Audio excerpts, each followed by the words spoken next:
Hi everyone, welcome to Vocal Academy. See this problem here, a parallel RLC resonance circuit given here. So in that parallel RL circuit, the resistance, inductance and capacitance value are given here.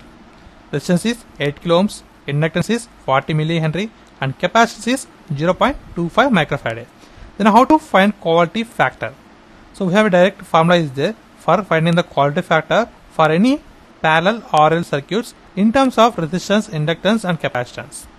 So that is, quality factor is always equal to R into root of C by L. One more important point, for the quality factor there are no units are there, it is just a constant value. Okay, now substitute all these values in this equation.